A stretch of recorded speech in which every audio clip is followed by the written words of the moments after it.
Today, we got a new video, 10 wrestlers who refused to win at WrestleMania. We got a special guest, Zemi, in this video right here. Say hi to them, Zemi. Just wanted to watch the video today, so... Okay. Never mind, I lied to you guys. Let's do it.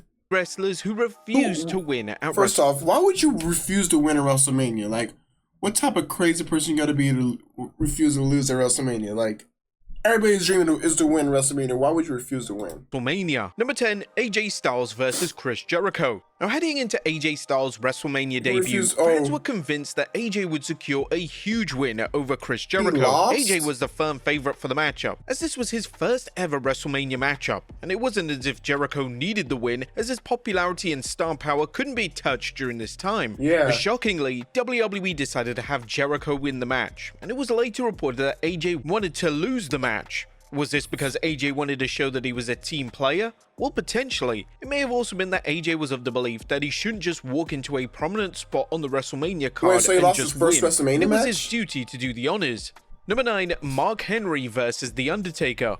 One of the names that was pitched to end the iconic streak of The Undertaker was Mark Henry. Henry wrestled The Undertaker at WrestleMania 22 in a casket match, and when this news first surfaced, fans were stunned, as there was no way on paper that Henry was gonna defeat the legendary Undertaker in his, well, own match. But according to Mark Henry, during an interview with Heavy, the creative call of Henry defeating The Undertaker was very close to happening, but ultimately, he would turn it down. It was close, and there was some conversation about me being the one to break the streak, and if they would have asked me, I would have been like, hell no, I don't want to carry that weight. Henry, just like several other names who have turned the offer down, realized the magnitude of the win. Conquering the streak at that time would have arguably been bigger than any world title win, and it's not something that talent were comfortable openly accepting, which is completely understandable.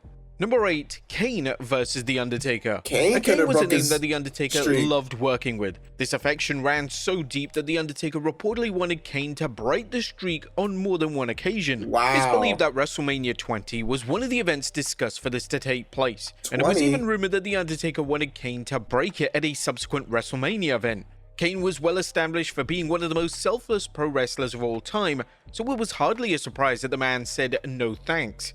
Kane had such an elite reputation in this regard, and that would be crazy if Kane really won, though. Kayfabe half-brother on a number of pay-per-view events in 2010, this was likely The Undertaker's way of giving Kane a lap of honor. Number 7, Kane was really good. JBL.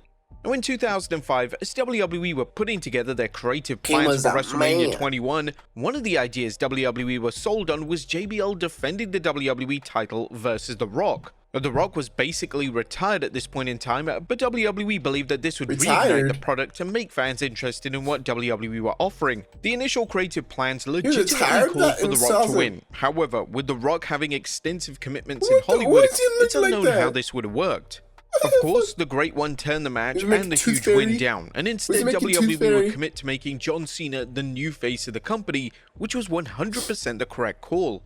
Number 6, The Undertaker versus Roman Reigns. Bro, it's all Undertaker WrestleMania 33 was designed to be The Undertaker's final ever WWE match. He was going to wrestle Roman Reigns in the main event of the show, and he insisted on putting Reigns over in the biggest way imaginable. Winning the main event match was simply out of the question for the dead man, and he wanted to go out by putting over the new face of WWE. They would have hated that back. They hated Roman Reigns back then. They would have hated if he did that. Oh, that would have been so bad. Whilst this mentality was appreciated, the match itself did neither man any favors, as it was a complete letdown.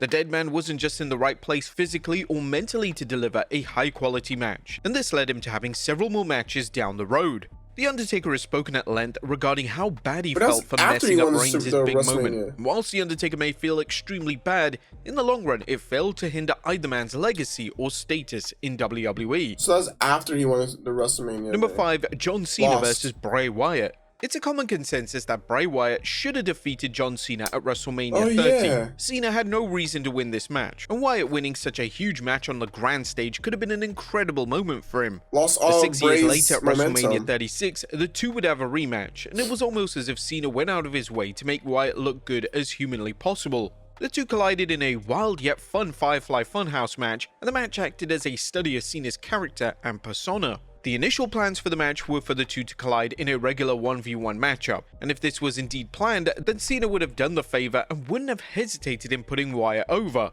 It was reported 3 years prior that Cena insisted on putting Wyatt over on SmackDown during Wyatt's reign as WWE Champion, and Cena evidently wanted to right the wrongs of WrestleMania 30.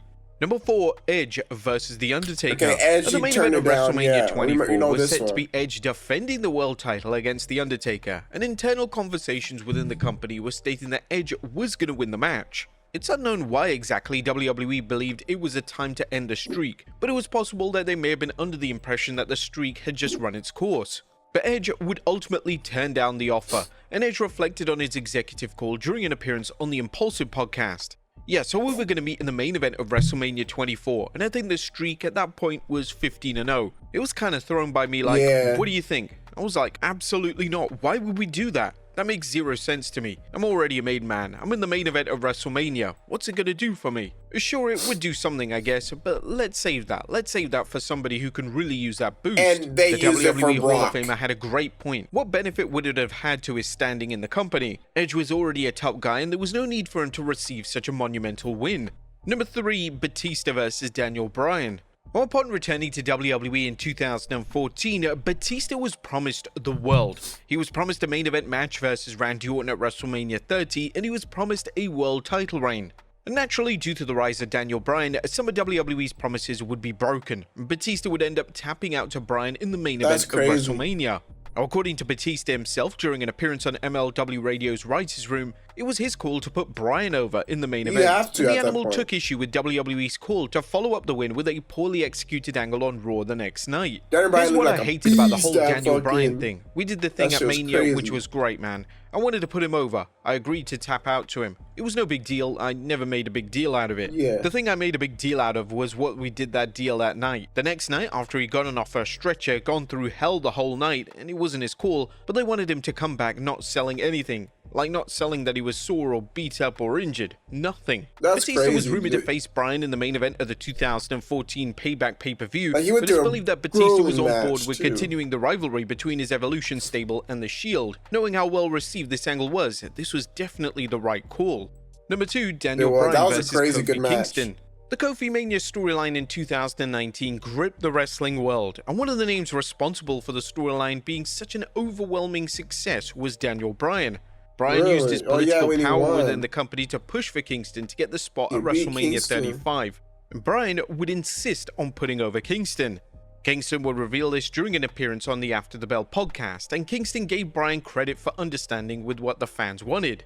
He pushed for that to happen because the plans weren't for me to be at WrestleMania. I'm not sure who it was for Daniel to face, but it wasn't me. And Daniel went in and went to bat for me and the situation for the title match between us to happen. So we had a big part in it too. He was saying a testament to his state of mind as far as advancing the business and doing the right thing for the people and for the best match and product for the people to take in. So kudos to Daniel Bryan. Now, this was a trend that ran through Bryan's entire WWE run. He always seemed to know what the audience wanted, and he always knew when it was time to put someone over.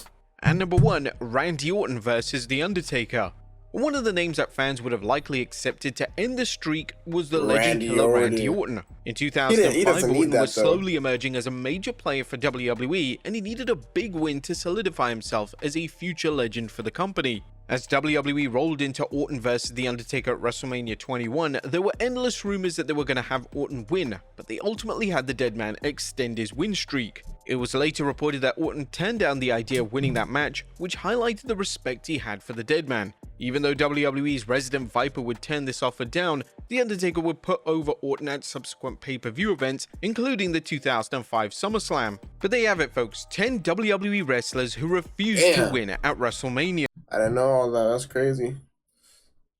And Zemi came in here to say later.